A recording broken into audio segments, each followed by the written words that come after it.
Hi everyone. Today let's talk about Fed Powell speaking again. Do me a quick favor and like and subscribe and watch the video till the end to help out the channel, and let's get started. So Fed Powell came out and talked to the public, and he was a little bit more hawkish than what we saw at the FOMC comments. He said we have not seen good movement on inflation rates. We've not made good progress so far this year, and we've been talking about that over the last 3 pieces of inflation data, which have all come in higher than expectations. Most recently, the PPI did come in a little bit better, but CPI has been higher every single time, and that is not getting us back to that 2% inflation goal. And then he said here, recent data has not given us clear confidence and indicates that it's going to take longer than expected to achieve that confidence, basically saying that we're going to stay at current levels for longer, finally confirming what a lot of the other FOMC members have been saying, but now it's coming directly from Fed Powell. Moving over to fear and greed, we did step down to 38 from 41 on the previous close. You can see we were continuing to trend lower. We are now in that zone where we tend to see a little bit of a bounce. We're below those 44s, 45s. Might see a slight bounce here just like we did before. And then we're getting into that 20 to 30 area. That is typically where we find bottoms. See if we get there. Seems like we're headed in that direction so far. And then looking at the indicators, neutral. Pretty much across the board. Breadth stepped down. I think that was still in greed yesterday. Put call ratio, extreme fear. Volatility, extreme fear. Safe haven demand, still extreme fear. And then junk bond demand really hanging in there. Moving over to seasonality, you can see we were supposed to see the bottom of markets last Friday. We got another dip into the Monday. And then we got sideways chop here for the Tuesday session. The question is, are we going to see this rest of the month come to fruition? That's what we're looking for. And this first push is pretty aggressive. That's about a 2% move from bottom to top. And if we do get a move like that, that could be quite profitable. Moving over to Fed futures, I wanted to highlight the changes that we got here today on the back of Fed Powell's comments. You can see we went to a 0% chance of a cut in May. That was already basically zero. But we did jump up to a 3% chance of a hike in May. And that is pretty much the same here throughout the next couple of sessions. June, small chance of a hike, definitely going to hold based on current numbers. And then here for July, seems like we're going to hold there. Again, small chance of a hike. And then stepping over to September, still the highest probability is that one cut, but you can see it's a lot more distributed. Small chance of a hike, higher numbers for the percent chance of a hold. You can see 31 versus 27, and then one cut coming in basically flat for September.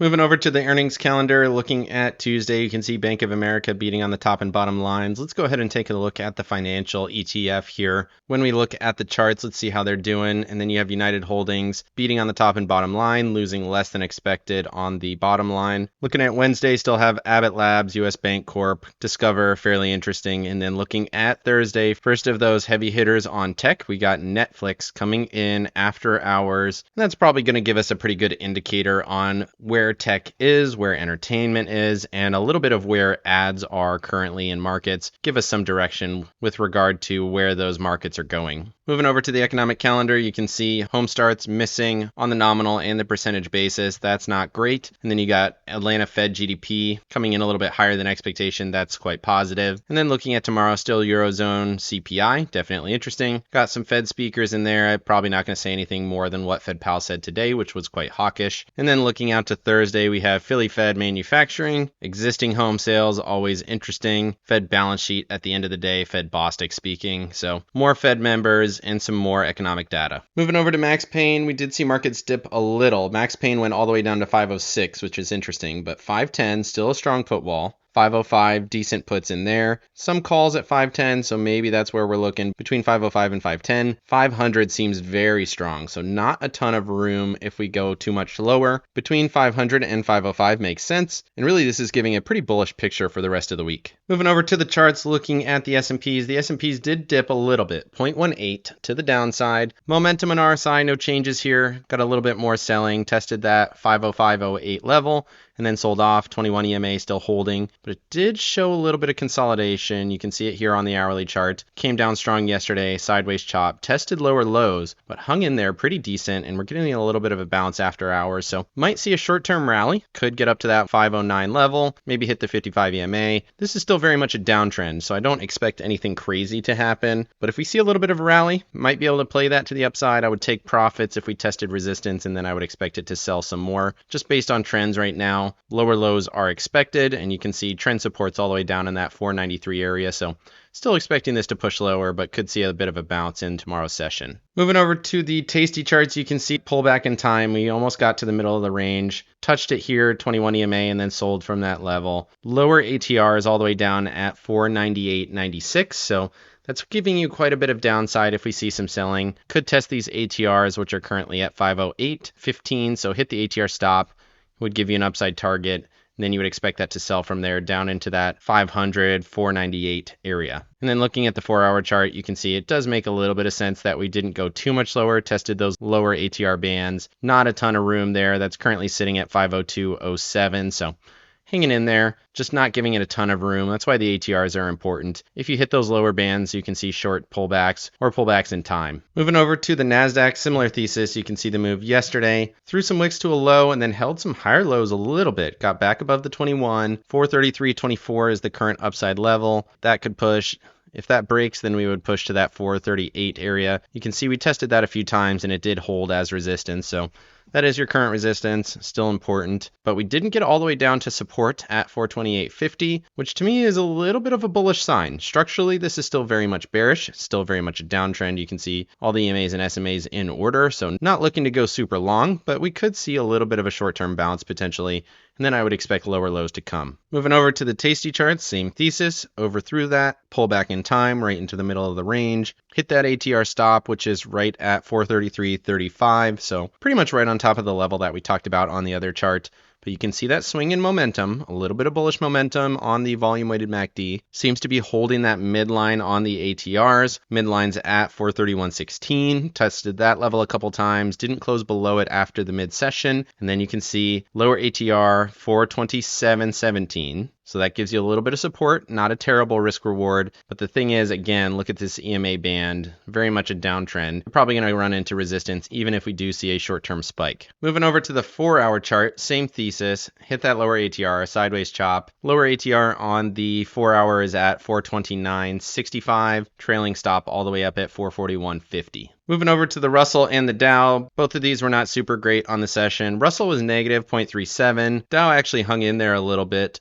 0.18 to the upside. Momentum and RSI still bearish. And then looking at the charts, the Russell actually looks pretty terrible. Got below the level, 95.15, closed below it. We're up a little bit after hours, but still not above that 95.15 level. So next support would be 91.89, right at the lows from this kind of pseudo consolidation with a big high, big low, and then choppy before that break higher. So right in here, important level, still watching that 200 sitting down there at 189.50. If we're this close, you would expect it to kind of get there, see what happens at that point. Momentum RSI still super bearish, big volume on the day, so not really expecting anything major. And then similarly on the Dow, it just looks like a falling knife, waiting to get to that 373.74 level, the previous consolidation, highly traded zone. Haven't quite gotten there yet. Moving over to stocks that are moving here today, we got Donald Trump Media, DJT, tanking a lot on a share offering. They're calling a bunch of warrants, issuing some stock, and it was down 14.5% or so. Closing on the low, looks like it's headed lower. Makes sense, share offerings are not great.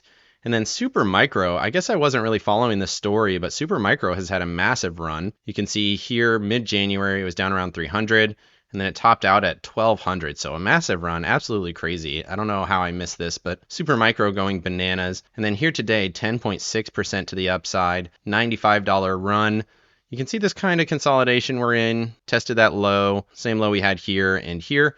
And now we're at that downtrend line. If this breaks higher, it could push right back to that 1200 area, but absolutely massive run, and it seems to be pushing higher here today. Moving over to Apple and Tesla. Apple is down 1.92%, Tesla 2.71%. Absolute dumpster fire across these two. Apple has not broken down this structure yet. We've been talking about it for a while. Absolutely a super important structure. You can see really no support here until we get down to that 154 area, and potentially even lower. 146 is certainly in the cards, I think, for Apple. But looking at it closer, you can see gap down and fell. Took out that level again, waiting to see if it breaks this previous consolidation. 165.71 is the next level. Momentum and RSI rolling to bearish. And then looking at Tesla on the back of that report that they are cutting a bunch of jobs, fell 2.71. Gap down and fell.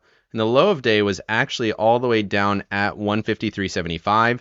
Didn't quite touch my level at 152.43, but it did get a decent wick rejection. And if we see an island reversal here, that might be a decent setup. It's been falling for a long time, so still very much a downtrend, but it might be a little bit exhausted. And you can actually see, let's go ahead and highlight it here. Looking at the RSI, you can see really clear divergence, low, higher low. Looks like we're getting a higher low here. And then looking at the charts, you can see low, lower low, lower low. So clear divergence on RSI versus stock price strength. So maybe Tesla's coming to the end of this really strong downtrend that we've had. You can see the high here was all the way up at $300. We've almost been cut in half at this point. Seems like a decent area to find some support if it's going to do it. Moving over to discretionaries and staples. Staples actually caught a little bit of a bid, 0.04, still hanging in that same area, 172, 173 zone. 172.50 is still your support, so really no changes from yesterday, didn't move much. And then discretionaries cratering 0.57, gap down doji. Again, kind of looks like the same setup from Tesla. If you get a gap higher and a potential run back above that 174 level, maybe this has a little bit more legs to the upside. Could be interesting. Obviously, I'm not recommending that right now. Still looks super bearish, but we've seen it before. Big gap down. You can see it here. We have a little bit of a gap up, doji, and then you get a continuation up to that 21 EMA. That was a strong candle, 1.46% to the upside. Doesn't mean that the trend is going to change. You can see we did round trip that whole move right back to those lows before we saw a run, but does give you a little bit of signs of life, and you can see that volume profile. This is the same zone that you would really expect it to find some support if it's going to do it. Moving over to transports and financials. Transports down 0.57. It's right at the critical level, 66.63. We said we were going to test that level here today. We overthrew it quite a bit and then ended up closing right on top of it to the penny. So we'll see what happens there. We'll see if we can hold that level. Right now, probably I would guess that it's not going to hold that level, but certainly possible. You can see important level, lots of highs here. Highly traded zone, certainly an important zone. And then looking at financials, I think this is the concern here for earnings this season. You can see things have been on a massive run, and financials is no exception. We ran from $31.38 right at this low, and then we rallied all the way up to $42, so massive run, definitely a strong move. Now we got financial earnings, and you can see it's been a bit of a dumpster fire. So we finished here today down about 6% from the highs, which is a pretty decent move for financials. And we took out that 39.70 level. So right now it seems like we're probably pushing to 38.30, momentum bearish. And then you can see on the volume profile, not super strong volume, a little bit higher than others, not nearly as strong as what we saw here back in March of 23, where that was a massive drop. We went from 36 all the way back down to that 30 area. So pretty strong move there. We're not seeing that kind of volume, but you can see volume is definitely elevated based on that earnings, and it is selling, structurally broken, and it doesn't look great. Moving over to 20 and 50-day breadth, you can see 20-day did wick that next level, 775, ended up holding above it. So we hit oversold conditions, momentum still super bearish. We're getting into a zone where we could find some support. Doesn't mean that it's going to happen right now. I still feel like we're going to hit that 4.5 level. That is an important level. We haven't been down there for a while. Last time we touched that was all the way back here in March of 23. So it's been a while. This is a pretty low zone. So continuing to watch that. Wick rejection says we might find a little bit of support, but 50-day average, absolutely not showing any strength at all. Big leg down again, took out that 32.20 level, headed into that 26 zone. Seems like we're going to get there. Again, let's go ahead and we'll go full screen on that. You can see we have found some bottoms in here before. That's usually on an up move. So big up move, slight pull back into that zone, and then up move. Right here, this is kind of that first bigger, deeper cut. Seems like to me, this is probably going to head a little bit lower, back into that 22, maybe even 15 area. So 50-day breadth, still saying that we're probably headed lower over the next week or two.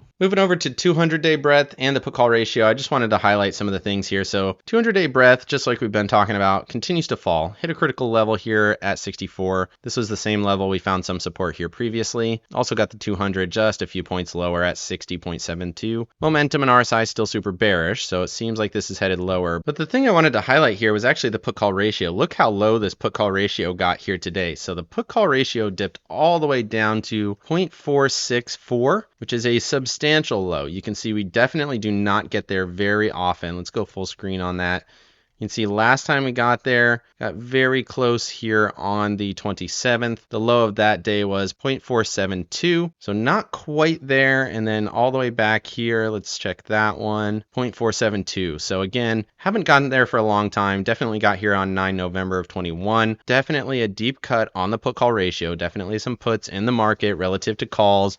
Then we saw a little bit of a rally back into the mid area. So just something to pay attention to. When we see those deep levels on the put call ratio, sometimes that means there's a little bit of upside to come, and it is worth paying attention to. Moving over to the 2-year and the 10-year yield, it seems like these are continuing to rocket ship higher. 2-year still hovering at these same highs, still below that 5% level, but 10-year rocketing higher once again on the day, all the way up to 4.66, almost 4.7. Overbought, momentum strong, everything looks good here. Actually looks to be accelerating, especially on the back of the Fed comments, so makes sense for this to go higher. If we get to that 5 range, could be interesting, but right now yields still look very strong. Moving over to the dollar, very strong day here as well, makes sense. We hit the trend line, so we hit the price target. Beyond that, we have 106.8. Could get a rejection off of here. Makes sense to at least get a little bit of a pullback. Pretty overbought at 74.72. Momentum still super bullish. Hourly chart dipped a little. Looks like it's pushing above. Right now still looks very strong, but we did hit the price target and it is at resistance. Moving over to bonds, these continue to crater here. Makes sense with yields going lower. JNK 0.33. We're at that 200. We're at the level 92.50. So if it's going to bounce, this is the zone where it needs to do it. TLT down 0.66. Below that trend line now. Next level of real support is all the way down at 82.60. Maybe there's a level in here, 85.90. Let's go ahead and add one here. Right there makes sense to me. 85.90 right here at the low from 16 October. So we'll see how that plays. Maybe you find a little bit of support in there. That's kind of where this support came in on the first move. Rallied slightly and then dipped back down to that low. See how that plays out if we get a bounce. That was a really strong bounce off that level. So 82.60 would be a very critical level if we did get that low. But right now it seems like this is headed lower in the short term. Moving over to volatility. Volatility actually dipped a little bit. You can see move index pulling back slightly. VIX actually made a higher high. So the high of day was 19.56, a little bit higher than the previous day. But then we ended up falling on the session back below that 1850 level. So we'll see how it plays. Still very much holding a higher level at that trend line. Could find support there and push to 22. But we did hit overbought conditions just for a moment. We'll see what happens. Still looks elevated to me. Moving over to my accounts, I went ahead and dipped my toes back into the water just a little bit. I put some 432s on for the day, and then I ended up having to roll those out here to 428 and 429. So still pretty cautious, well out of the money, not trying to collect a ton of money on the day. It is up a little bit after hours, about 50 cents, just being cautious, watching markets. I want to stay engaged. A day like today would have been fine for my option selling strategy, which is a little bit of a bummer. I thought we would get a little bit more aggressive selling here today, so I'll dip my toes in. We'll see how it plays tomorrow. Still being quite cautious. Let me know down in the comment section what you thought of Jerome Powell's comments and the higher yields. Are they going to push markets lower? It seems like we shrugged it off a little bit in the short term. Otherwise, like and subscribe if you got any value out of this video, and make sure you hit the bell so you don't miss out on any future episodes. Of course, none of this is financial advice. This is all for entertainment purposes. Good luck in your trading and have a great day.